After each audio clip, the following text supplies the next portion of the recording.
Hello! In the future, mankind has gone too far in its genetic experiments, and new species have forever changed the nature of the Earth. Predatory hybrids have supplanted all edible plants, leading to the extinction of animals and mass starvation among humans. Only a select few have managed to enter the closed cities, the citadels, while the common people stay outside, where they are forced to survive among mutant plants.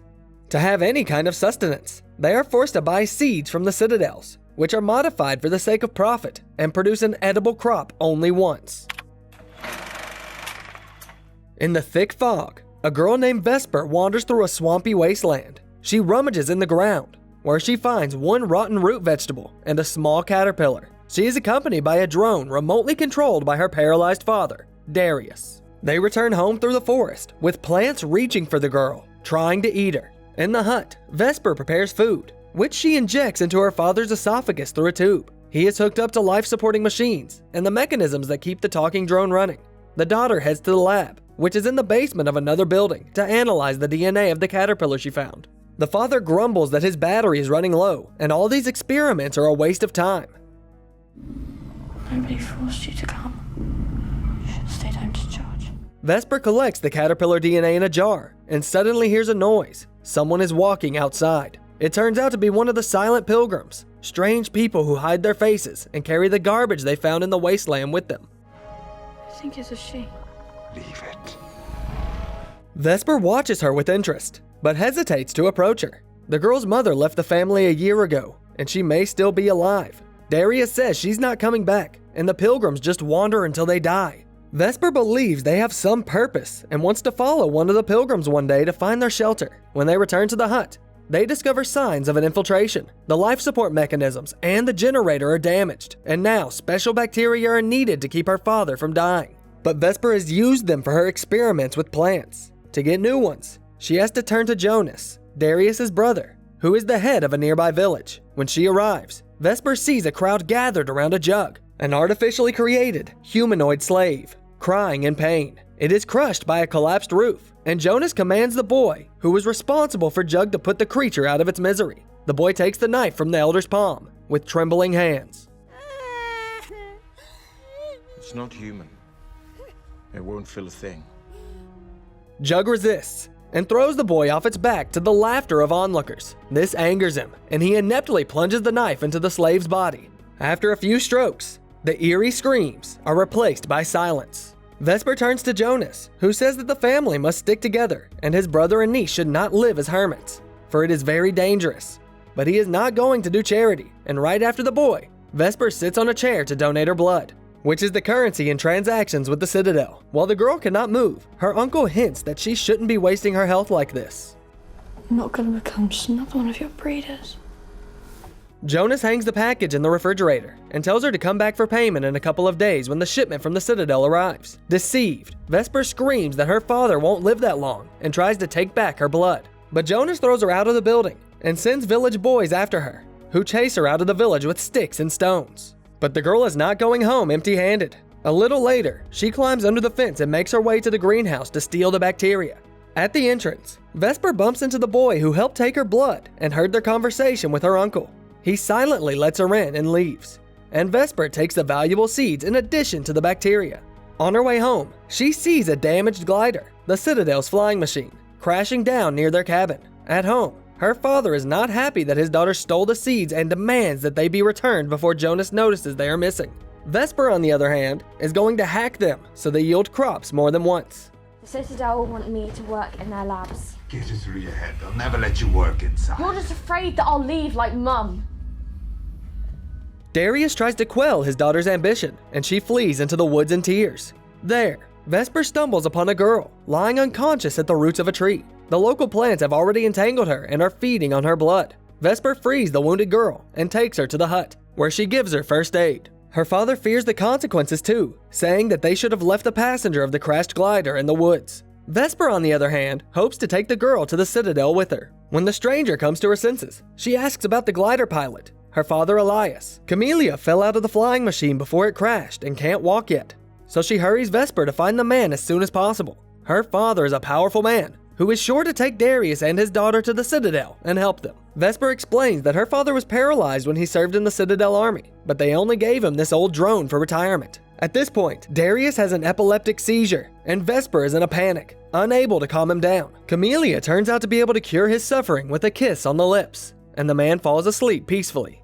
The next morning, he is feeling much better, and together with his daughter, they set off into the woods. But as soon as they find the glider, Jonas and his henchmen show up. Why has no one from the Citadel come to find you? The elder pilot asks for help, but Jonas kills Elias, saying that the rich man now knows what it means to suffer. Vesper tries to prevent the murder, and Jonas begins to suspect something. He realizes that there was also a second passenger, but lets the girl go for now. Darius suggests they hide the truth from Camellia, and the next day, they steal a transmitter from Jonas to contact the Citadel. When they arrive home, the guest wonders why they haven't found anything, since the glider must have fallen nearby. The girl is also surprised that Vesper knows so much about synthetic biology, despite her father's protest. Vesper takes Camellia to her greenhouse, where the plants react to her arrival like pets. Some are happy and some are upset that she hasn't come for a long time. Camellia is impressed by these new species. She offers to show them to Elias, who is in charge of synthetic biology at the Citadel. Vesper is distracted by a flower that has mutated for some reason, and Darius turns to Camellia. We both know I won't make it to the Citadel, but the kid trusts you. At home, Vesper tells the girl that her mother left with the Pilgrims a year ago. The daughter remembers her songs, which made her very warm at heart. But one day, her mother lost her voice, and shortly thereafter, simply left. Rumor has it that infection with an unknown virus turns people into pilgrims. Camellia never knew her mother, and Vesper says that maybe it's for the best. Darius hears this and silently sheds a tear. The girl goes into another room and shows Camellia an old animal book. Since the Citadel can create all kinds of living creatures, the guest knows all about them and teaches Vesper the sounds that cats, owls, and wolves make. Vesper especially likes the latter and repeats the howls after her friend. Vesper takes her mind off the fun and asks why people like her are not allowed into the Citadel, but they let Jugs, the mindless slaves, to live and do the dirty work. Jugs are designed to be loyal. Wouldn't be so easy with humans. They end the evening singing to the lute. In the morning, Vesper and the drone make their way to Jonas, but it turns out he was expecting them and captures the drone. He pretends to help fix his brother's device and asks why Vesper snuck under the fence. The man tells her that they recently lost some seeds, and the boy who was guarding them said that the bugs did it. Vesper realizes she is caught, and to avoid becoming the uncle's incubator, runs away with the drone, which turns out to be broken and unable to fly. It falls into a ravine, where Vesper, terrified, finds the body of the boy who let her steal the seeds. She hears the voices of the pursuers that Jonas has sent and rushes away. They easily catch up with her and mark her hand with a cross, which means that the girl now belongs to Jonas, and leave afterwards. Vesper reaches home with a broken drone, which she cannot fix. Camellia comforts the girl, and she reveals that Elias is dead. Together they find his corpse in the woods, and Vesper sees the grieving Camellia has a scar on her neck, which means she's a Jug. Wasn't like you. He created me. Elias has broken the law by creating a sentient Jug, and they have fled together from one citadel to another, which promised them refugee status. Vesper realizes that her guest has deceived her and was not going to help. Camellia silently agrees, and Vesper pounces on her, covering her in mud. They return to the shack where Vesper manages to fix the drone, and her father advises her not to be so cruel to Camellia. After all, she was completely under her master's control. At this time, Camellia, seeing no reason to live anymore, tries to stick a knife into the scar on her back, but misses. Vesper stops her from the second attempt and gives her hope for the future. She takes her to another room, where she asks Camellia for a sample of her DNA. Vesper examines it and sees that part of the sequence is artificially blocked, but can't figure out what the secret is. She laments that in the Citadel, she would figure it out much quicker. The technology, this would be easy. You wouldn't like it in the Citadel. Camellia claims that the Citadel only looks appealing on the outside and is very different on the inside. She lived there for Elias's sake. She was his servant, nurse, and friend, and even more than that. But she herself probably wouldn't want to do everything he ordered her, had she had a choice. Vesper continues to work with the sample while Camellia plays her lute, as she once did for Elias. Vesper notices that the guest's DNA responds to the music, and a hidden part of the sequence is unlocked. Inside is a key that unlocks the Citadel seeds so that they yield crops continuously, not just once. Elias's plan was to trade this secret for shelter in another citadel. Vesper and the drone go to an old laboratory to get the necessary ingredients to create new seeds. During this time, Jonas sneaks into the hut, who sees Camellia and orders her to come with him, threatening Darius's life. Once the girl turns his back to him, he realizes that she is a jug and tries to make himself her master by touching her scar, but gets stopped by Vesper, who lunges at the man with a knife. During the scuffle, the drone prevents Jonas from killing his niece, and Camellia nails his hand to the table with a knife. Vesper brings a blade to her uncle's throat, but suddenly stops and says she wants to make a deal in exchange for her freedom. She puts a bandage on Jonas's wound and tells him of her discovery about the seeds. Vesper promises to help the villagers so they can grow their own food and not depend on the citadel. Jonas leaves, but he is not going to change the way things are, given that he has absolute control of the village. Once he returns to his base, he immediately contacts the citadel and turns over the whereabouts of Camellia and Vesper to them. In the evening, Vesper manages to create the first unlocked seeds, when a search mushroom sent by the citadel creeps under the hut door and dissolves, releasing gas. Darius commands the girls to hide and not breathe, which allows them time to escape. The father demands that they leave him and move as quickly as possible to the southern citadel, where Elias has been promised sanctuary. The daughter naively offers to give up the seeds to be left alone, but the father had served in the citadel and knows how things are run there. However, Vesper still cannot be persuaded to leave him, and the father gives in. You'll hide in the swamp, and I'll tell them you're gone. And when it's over, you can come back.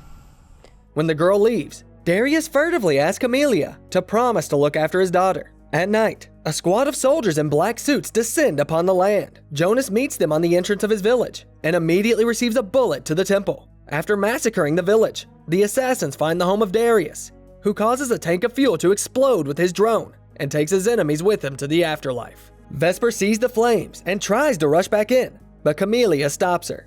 Two surviving soldiers chase the girls through the forest, and Vesper hides Camellia in a thicket of red grass, which releases deadly firebugs when touched. One of the pursuers is immediately pierced by dozens of insects, but the other gets around the dangerous plants, and the girls have to hide again. After a scuffle, they manage to lure him into a trap, where he is also attacked by the bugs. Along the way, Camellia hears the sounds of approaching gliders and convinces Vesper not to risk and continue on her own to save her life and the seeds. Come on, you're staying with me. You're going to stay with me, okay? Vesper begs her not to leave her, but Camellia puts her to sleep with a kiss and hides her in the foliage, while she herself heads to the girl's greenhouse, where she observes her beautiful flowers one last time before surrendering to the soldiers. After regaining consciousness, Vesper goes to the ashes of her home. She plants some unlocked seeds in the ground, when suddenly several children and a woman who survived the attack on Jonas's village come out of the woods to her. With them, Vesper finds a pilgrim and follows him to find out where their shelter is. It turns out that they took all the garbage to the same place, building a huge tower there. Vesper climbs to the top to see the citadel in the distance, but instead of heading there and trading the seeds for entrance, she takes them out of her bag and lets the wind blow them from her palm, giving hope for a brighter future for new generations of people. As always, look for the title of the movie in the video description. In the meantime, let us know in the comments. What do you think? Where and why do the pilgrims take their trash? And don't forget to subscribe to the channel and like the video so that more awesome stories are released as often as possible. Watch an interesting movie in a few minutes without rewind? Easy! We got a great looking audience tonight. The Sweet Popcorn channel has a mega convenient format waiting just for you. Short retellings of movies, from auteur films to Hollywood blockbusters. Pick up your unlimited ticket by clicking the subscribe button.